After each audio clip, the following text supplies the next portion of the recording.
Le groupe AFD est heureux de s'associer à cette 10e édition des JNDA, un partenariat important pour le groupe, pour Expertise France, pour ProParco et pour l'AFD.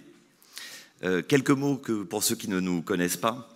L'AFD contribue à mettre en œuvre la politique de la France en matière de développement durable et de solidarité internationale. 3 entités, l'AFD, donc en charge du financement du secteur public et des ONG, en charge aussi bien entendu de la recherche et de la formation. ProParco, la filiale dédiée donc au financement du secteur privé. Et Expertise France, donc, dont je suis le directeur de la communication, qui est une agence de coopération technique internationale.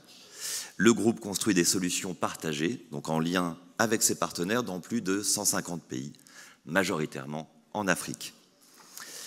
Aujourd'hui, le renouvellement générationnel des diasporas, l'évolution rapide des écosystèmes de développement, la nécessité d'instaurer un dialogue d'égal à égal modifie profondément les relations avec les partenaires et les populations qui vivent ici, là-bas, qu'elles soient un lien fort entre ces différentes cultures et géographies. C'est pourquoi le groupe AFD pense de nouvelles formes de collaboration autour d'un mix inédit d'investissement productif et de solidarité. Une approche renouvelée qui se structure principalement autour de 2 axes. Le premier, favoriser le passage à l'action au plan entrepreneurial et philanthropique. Et le second, faciliter la mobilisation citoyenne des diasporas en France et dans leur pays d'origine. Chez Expertise France, sur ce sujet entrepreneuriat, nous contribuons au développement et à la structuration d'écosystèmes entrepreneuriaux et favorisons la création d'entreprises pourvoyeuses de richesses et d'emplois. Une démarche de co-construction, donc avec les différentes parties prenantes, pour concevoir des programmes qui contribuent à instaurer un environnement institutionnel favorable, ouvrent le dialogue public-privé et favorisent un développement économique durable et inclusif. Une démarche de co-construction qui vise aussi à mettre en œuvre des projets de coopération technique internationale pour encourager l'émergence de l'entrepreneuriat et son développement à travers l'appropriation et l'institutionnalisation des interactions entre les États, la société civile et le secteur privé. Nous le faisons par le biais d'assistance technique, d'octroi de subventions, la mobilisation des expertises, pour soutenir la montée en compétences des organisations et améliorer le climat des affaires, de l'investissement et la création des entreprises. Par le soutien aussi à la création de dispositifs destinés aux entrepreneurs, de financement, de formation et de mise en réseau, ou encore de dispositifs d'innovation qui facilitent l'émergence d'activités pérennes et structurantes. Vous l'aurez compris, donc une offre de services intersectorielle, plurielle, qui passe par l'entrepreneuriat innovant, la mobilisation et l'investissement économique de la diaspora, mais aussi par la finance solidaire et le microcrédit, les services de développement des entreprises ou encore le développement d'infrastructures. Une offre avec 4 principaux axes d'intervention.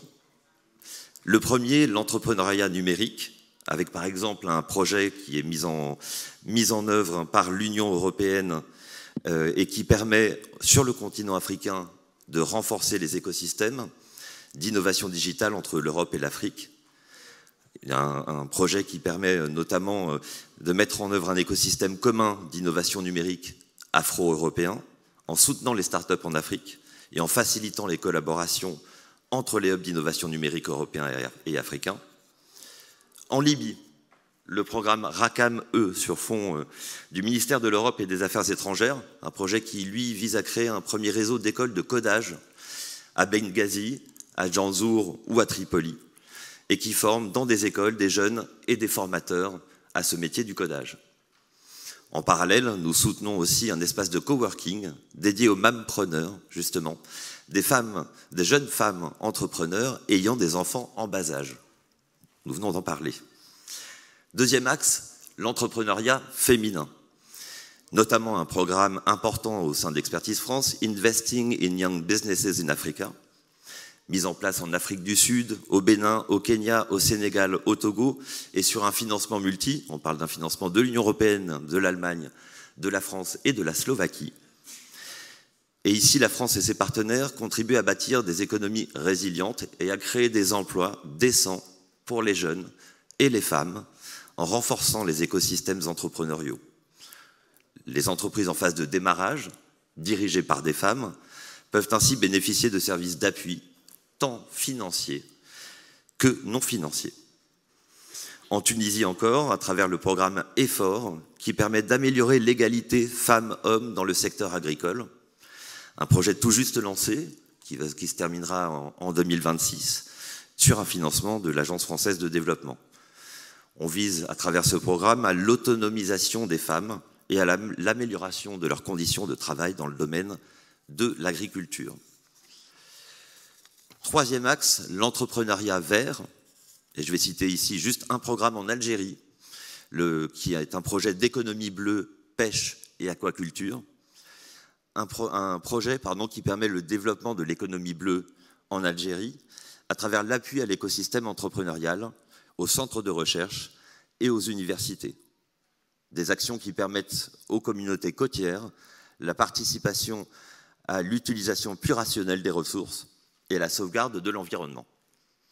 Enfin, un programme autour de l'entrepreneuriat culturel et des ICC, le quatrième axe principal. Et on part ici au Ghana avec un appui à l'industrie musicale qui est notamment articulé autour de deux axes, la meilleure rémunération et la protection des artistes, et enfin la création de lieux de diffusion qui répondent aux enjeux de responsabilité sociale et environnementale. Un programme qui est mené en collaboration avec la Creative Art Agency, l'agence du ministère du Tourisme, des Arts et de la Culture. Enfin, notre présence au JNDA prend tout son sens, car nous allons, à l'issue de cet après-midi, vous présenter une table ronde qui mettront en valeur les acteurs d'un programme qui s'appelle Meet Africa. Meet Africa, c'est le programme de mobilisation européenne pour l'entrepreneuriat en Afrique, là aussi sur fond de l'Union européenne et de l'Agence française de développement. Meet Africa, ça permet aux écosystèmes d'entrepreneuriat euro-africains un soutien, et notamment un soutien aux entrepreneurs de la diaspora. À travers ce projet, nous favorisons la création d'activités économiques, la création d'emplois en Afrique par le renforcement de la mobilisation des talents et des ressources financières de la diaspora africaine vivant en Europe ou récemment réinstallés en Afrique. Il se déploie au Cameroun, en Côte d'Ivoire, au Maroc, au Sénégal et en Tunisie. Quelques chiffres clés de Meet Africa 2, 8,5 millions de budget global, 1600 entrepreneurs mobilisés, 140 projets accompagnés et 170 projets financés. Pour en savoir plus sur Meet Africa 2, je vous donne rendez-vous à partir de 17h15, peut-être un petit peu plus tard, pour retrouver nos panélistes et modérateurs qui débattront autour d'un thème « Capitaliser sur l'entrepreneuriat de la diaspora, stratégie et perspectives pour l'Afrique ». Vaste sujet. Un grand merci à toutes et tous de votre attention et nous sommes avec l'ensemble de nos collègues du groupe AFD à votre disposition si vous avez des questions. Très bonne journée. Merci.